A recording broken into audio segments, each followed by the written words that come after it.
چوتھی ہدایت دی گئی وَلَا تَنَازَعُوا فَتَفْشَلُوا، اور آپس میں جھگڑو مت۔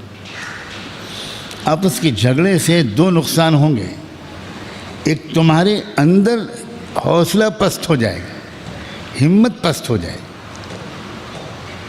نفسیاتی طور پر تم شکست کھا جاؤ گے، اور اصل شکست و فتح نفسیاتی ہوتی ہے۔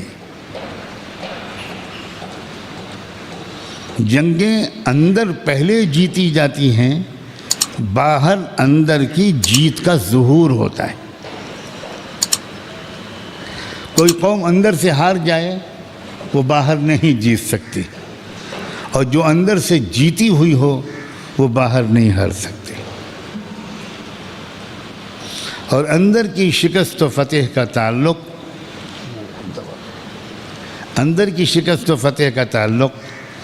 تعداد سے، ہتھیاروں سے، ساز و سامان سے نہیں ہے۔ اندر کی شکست و فتح کا تعلق نفسیاتی کیفیت سے، اور نفسیاتی کیفیت کا تعلق ایمان و یقین کی مقدار سے ہے، ایمان و یقین کی سطح سے۔ اگر تم آپس میں جھگڑے تو اندر سے ٹوٹ جاؤ گے، تم ہمتیں پست ہو جائیں۔ وَتَذْهَبَ رِيحُكُمْ، اور تمہارا رعب دشمن پر پڑنے کے بجائے دشمن کا رعب تم پر پڑے گا، تم خوف زدہ ہو جاؤ گے، تمہاری ہوا اکھڑ جائے گی۔ اللہ کے رسول صلی اللہ علیہ وسلم نے یہ تک فرما دیا کہ نصرت بالرعب، کہ یہ جو تم دیکھتے ہو کہ ایک کے بعد ایک ہم کو فتح نصیب ہو رہی ہے، اس کی وجہ یہ ہے کہ ہمارا تمہارا رعب اللہ نے دشمن کے دلوں پر ڈال دیا ہے۔ اب آپ ایمانداری سے بتاؤ اس وقت کی عام کیفیت کیا ہے؟ ہم پر رعب ہے کسی کا یا ہمارا رعب ہے کسی پر؟ ہم پر رعب۔ جو قومیں ہم میں ہی سے اس رعب سے نکل گئیں، ان کے اندر یہ رعب نہیں پیدا ہوتا۔ بڑی سے بڑی طاقتیں 40 سال سے جھک مار رہی ہیں وہاں، اور وہ قوم فتح نہیں ہو پا رہے۔ کھلی نشانی ہے، پچھلے صدیوں کی مثالیں بیان کرنے کی ضرورت ہی نہیں، اپنی آنکھوں کے سامنے دیکھ رہے ہیں پھر بھی سبق نہیں لے رہے، پھر بھی ہمارے اندر حوصلے اور ہمت نہیں پیدا ہو رہے، اور ہم بس یہی تسلیم کیے ہوئے ہیں کہ ہم اقلیت ہیں، اقلیت ہیں۔ صحابہ اقلیت تھے کہ اکثریت؟ صلاح الدین ایوبی اقلیت تھے کہ اکثریت؟ طارق بن زیاد اقلیت تھے کہ اکثریت؟ محمد الفاتح اقلیت تھے کہ اکثریت؟ کمال ہے۔ لیکن ہمارے ملک میں جیسے وظیفہ ہوتا ہے نا، کہ فلاں وظیفہ فلاں نماز کے بعد 500 بار 1100 بار، ویسے ہمارے ملک کے نیتاؤں نے یہ وظیفہ پڑھا ہے، اتنا پڑھا کہ مسلمان اقلیت الپ سنکھیک مائنورٹی، اتنی مرتبہ وظیفہ پڑھا کہ ہم لوگ بھی سمجھے ہم اقلیت۔ کم من فئۃ قلیلۃ غلبت فئۃ کثیرۃ باذن اللہ۔ قرآن نے تو اسی کو توڑا ہے کہ بابا تاریخ اٹھا کر دیکھو کتنی بار اقلیتوں نے اکثریتوں کو شکست دی ہے۔ جب صبح شام ہر وقت ایک ہی لفظ سنیں گے، اور مسلمان قائدین اور علماء بھی وہی اقلیت اقلیت اقلیت اقلیت اقلیت، کیا بکواس ہے یہ؟ قرآن مجید کے پر یقین رکھنے والا وہ قوموں کی تعداد کے حساب سے قوموں کی فتح و شکست کے اصول سمجھتا ہے؟ کیا تعلق تعداد سے؟ اندرونی ہمت و حوصلہ، نفسیاتی کیفیت، قدموں کا جمع رہنا، اللہ کا کثرت سے یاد کرنا، اللہ کا اور رسول کا ہر معاملے میں کہنا ماننا، اور آپس کے اختلافات سے بچنا، اور آخر میں وَاصْبِرُوا۔ اور دیکھو، مقابلے کے میدان میں آؤ گے تو کچھ نہ کچھ تو تکلیفیں ہوں گی۔ تم یہ سوچو کہ مقابلہ کریں اور تکلیف کوئی نہ ہو، یہ تو بالکل ایسا ہو گیا کہ جیسے فٹ بال کی 2 ٹیمیں میچ کھیل رہی ہوں اور ایک ٹیم کے کھلاڑی انٹرول میں کوچ سے آ کر شکایت کریں کہ سر ان کو سمجھائیے وہ گول کر رہے ہیں۔ دیکھیے، یہ کہہ دیجئے وہ مان جائیے، ان سے کہیے مان جائیں، وہ گول نہ کریں۔ ہاں تو کیا وہاں وہ گلاب کے پھول برسانے آئے تھے؟ اگر ہم مقابلے کے میدان میں ڈٹیں گے تو تکلیفیں تو آئیں گی، پھر کیا شکایت کرنا کہ تکلیفیں آ رہی ہیں؟ یہ الگ بات ہے کہ دوسروں کو دیکھنے میں وہ تکلیفیں لگیں گی، لیکن جس کو تکلیف دی جا رہی ہے اس کو اسی تکلیف میں وہ لذت آئے گی جو اس کو کبھی کسی اور لذت میں نہیں آئی تھی۔ یہ تو کوئی ابراہیم علیہ السلام سے پوچھے کہ زندگی میں کبھی ان کو اتنی ٹھنڈی ہوا محسوس ہوئی تھی جتنی آگ کے الاؤ میں بیٹھ کر محسوس ہوئی؟ اللہ کے رسول صلی اللہ علیہ وسلم نے بڑی پیاری بات فرمائی، لا تتمنوا لقاء العدو وَإِذَا ابْتُلِيتُمْ فَاصْبِرُوا۔ دیکھو، دشمن سے جنگ ہو جائے، مقابلہ ہو جائے آمنے سامنے کا، اس کی تمنا کبھی مت کرنا، اور اللہ سے عافیت مانگتے رہنا۔ لیکن اگر پڑ جائے موقع تو گھبرانا مت، مضبوطی سے جمے رہنا۔ اللہ تعالی ہم سب کو ان ہدایات پر عمل کی فوری توفیق دے۔ اس وقت کی شدید ضرورت ان ہدایات پر عمل ہے۔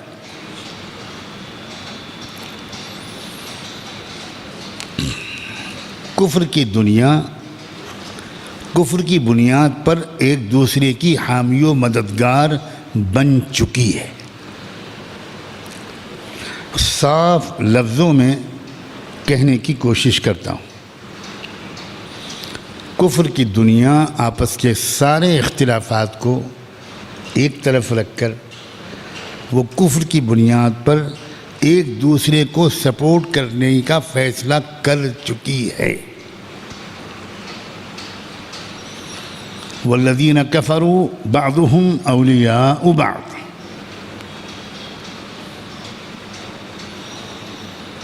اللہ تعالیٰ نے یہ ذکر کرنے کے بعد ایمان والوں کو مخاطب کر کے یہ کہا ہے، الا تفعلوه تکن فتنة فی الارض وفساد کبیر۔ اگر تم نے ایمان کی بنیاد پر آپس میں تعلقات نہ بنائے اور صرف ایمان کی بنیاد پر ایک دوسرے سے محبت، حمایت اور تائید کا مزاج نہ بنایا، مسلکوں کی بنیاد پر الگ الگ تم گروہوں میں بٹے رہے، جماعتوں کی بنیاد پر، اداروں کی بنیاد پر، علاقوں کی بنیاد پر، زبانوں کی بنیاد پر اگر تم بٹے رہے تو یاد رکھنا، اگر یہ اس سے کیا ہوگا، زمین میں، دنیا میں فتنہ و فساد برپا ہو کر رہے گا، بہت بڑے پیمانے پر، فتنة فی الارض وفساد کبیر، بہت بڑے پیمانے پر۔ ہر عمل کا الگ اثر ہوتا ہے، یاد رکھیں، ہر عمل کا الگ اثر ہوتا ہے۔ نمک کا اثر الگ ہے، شکر کا الگ ہے، ہر کھانے پینے کی چیز کا اثر، اسی طرح ہر عمل کا اثر الگ ہے۔ نماز کا اثر الگ ہے، روزے کا اثر الگ ہے، تلاوت کا اثر الگ ہے۔ اگر تو نماز روزہ کرتے بھی رہے لیکن آپس میں تعلقات ایمان کی بنیاد پر نہ بنائے، ایک مضبوط اور متحد امت کلمے کی بنیاد پر نہ بنے، تو تمہاری نماز، روزے اور بقیہ سب اعمال زمین میں فتنہ و فساد کو روک نہیں پائیں گے۔ ہر عمل کا الگ اثر ہوتا ہے۔ سالن میں سب چیزیں پڑ جائیں لیکن نمک نہ پڑے، ذائقہ نہیں آئے گا۔ کوئی جواب دے کہ صاحب میں نے تو یہ بھی ڈال دیا، وہ بھی ڈال دیا، یہ بھی ڈال دیا، وہ بھی ڈال دیا، یہ بھی ڈال دیا، وہ بھی ڈال دیا، ایک نمک ہی تو نہیں پڑا۔ یہ بالکل ایسے ہی ہے جیسے ہم کہیں کہ بھئی ہم تو یہ نیکی بھی کرتے ہیں، یہ کام بھی کرتے ہیں، وہ کام بھی کرتے ہیں، نماز بھی پڑھتے ہیں، لیکن آپس میں ہمارا ایمان کی بنیاد پر رشتہ نہ ہوا، کلمے کی بنیاد پر ہم ایک دوسرے سے محبت کرنے والے نہ بنیں، اور علاقوں کی بنیاد پر یا دوسری بنیادوں پر ہم اگر الگ الگ اور پھٹے پھٹے اور ٹوٹے ٹوٹے جدا جدا رہے تو کبھی بھی ہمیں غلبہ نصیب نہیں ہو سکتا۔ وَلَا تَنَازَعُوا فَتَفْشَلُوا وَتَذْهَبَ رِيحُكُمْ وَاصْبِرُوا إِنَّ اللَّهَ مَعَ الصَّابِرِينَ۔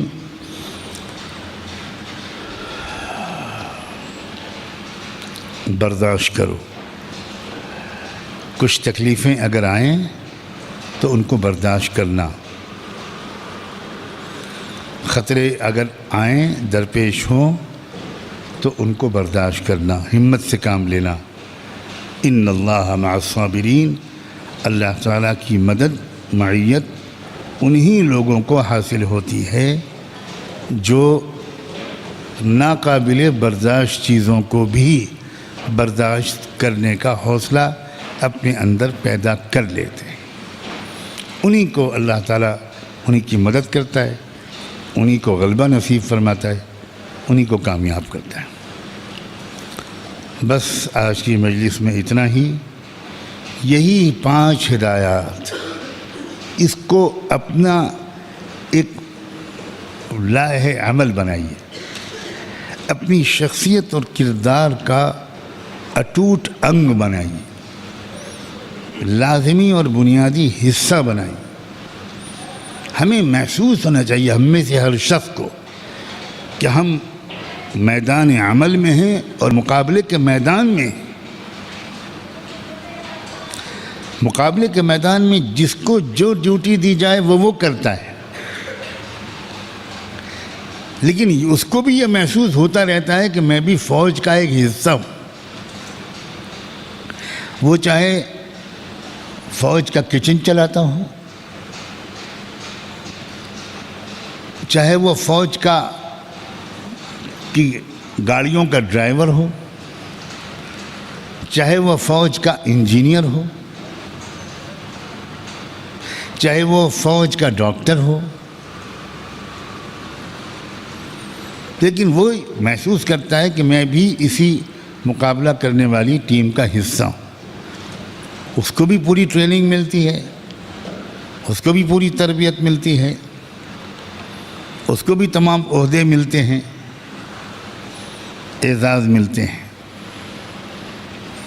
ہم سب کو یہ محسوس کرنا چاہیے، اور دونوں پہلوؤں میں ہم کو ترقی کرنی ہوگی، خدمت خلق کے میدان میں، انسانیت کی محبت کے میدان میں، نفرتوں کا جواب محبت سے دینے کے میدان میں، پوری انسانی برادری سے، خاص طور پر اپنے ملک کے باشندوں سے غربت اور جہالت کی لعنتوں کو دور کرنے کے لیے منصوبہ بند کوششوں کے میدان میں، اس میں بھی ہم کو ترقی کرنی ہوگی، اور عزیمت، استقامت، بہادری، جرأت، غیرت و حمیت، ان سب پہلوؤں سے بھی ہمیں اپنے کو مضبوط بنانا ہوگا۔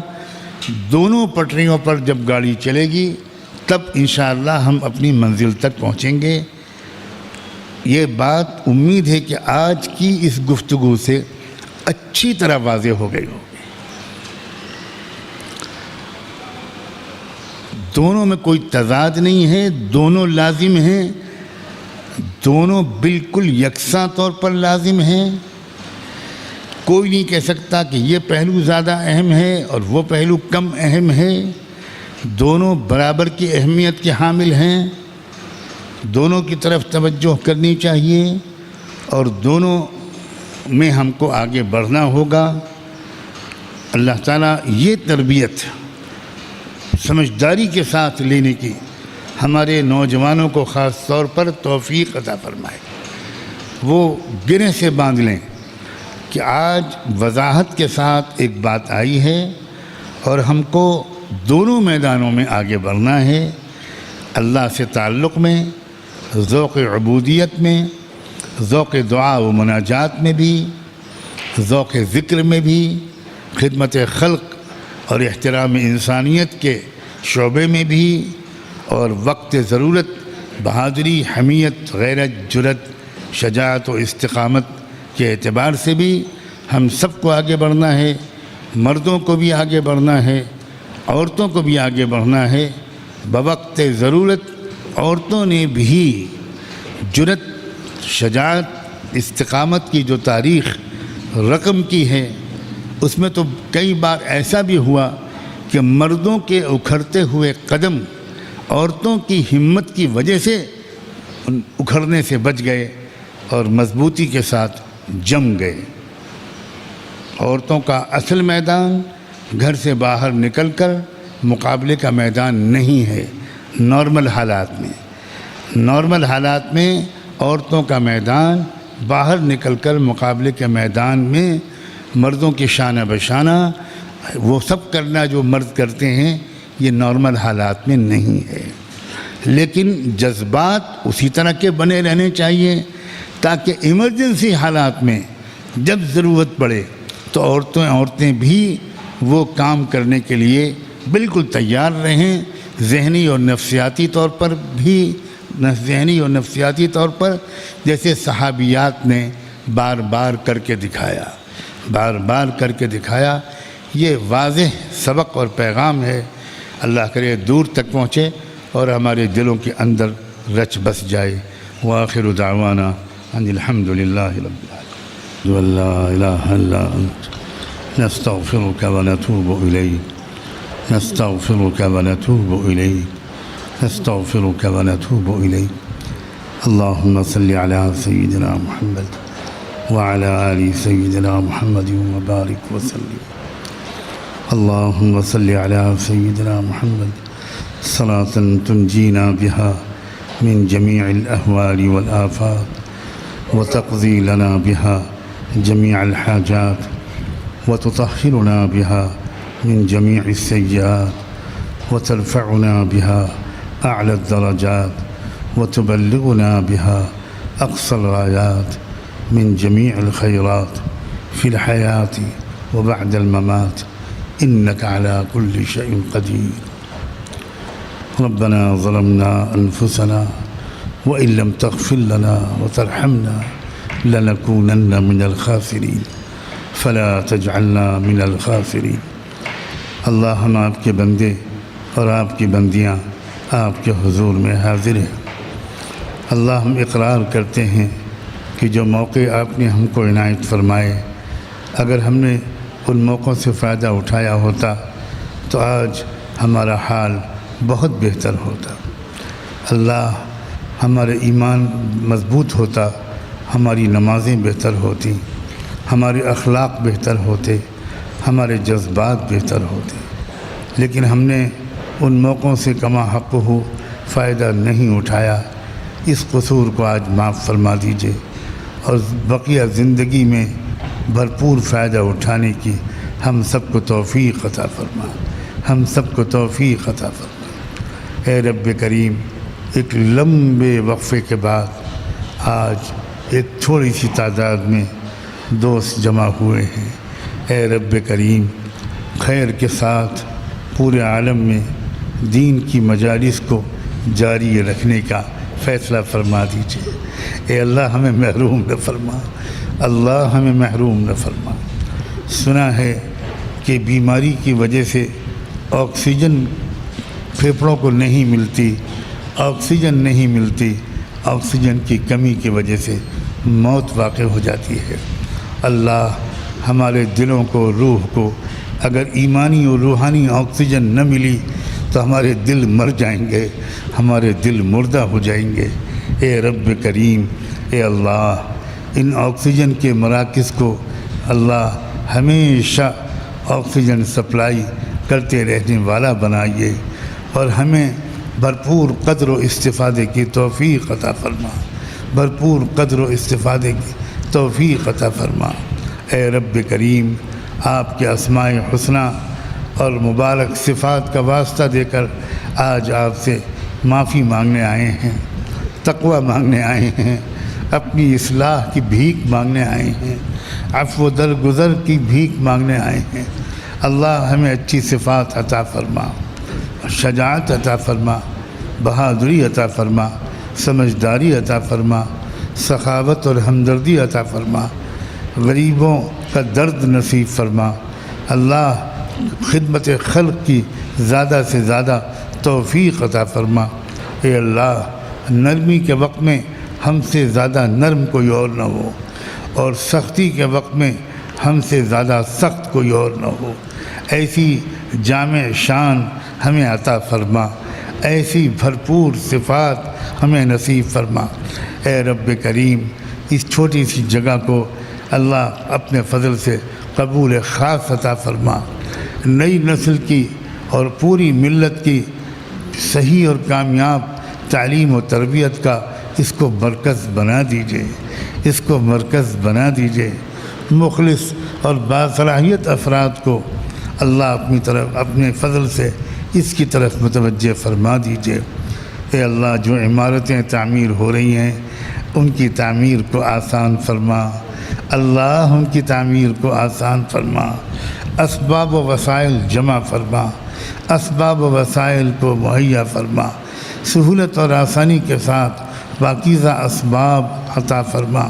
اے رب کریم، اپنے کرم سے ہماری ٹوٹی پھوٹی دعاؤں کو قبول فرما۔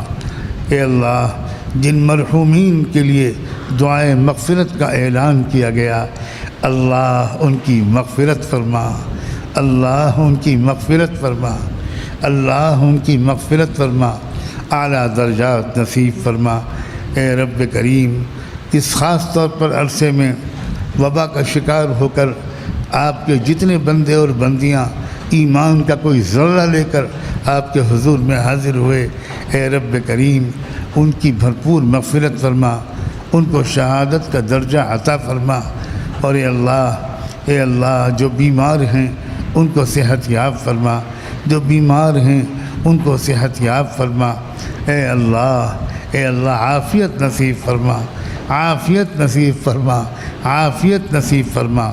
اور آپ کی جن ہدایات کا آج مذاکرہ ہوا ہے، خاص طور پر ان کو یاد رکھنے اور ان پر عمل کرنے کی توفیق عطا فرما۔ وصلی اللہ تعالی علی خیر خلقہ سیدنا محمد وعلی آلہ وصحبہ اجمعین برحمتک یا ارحم الراحمین۔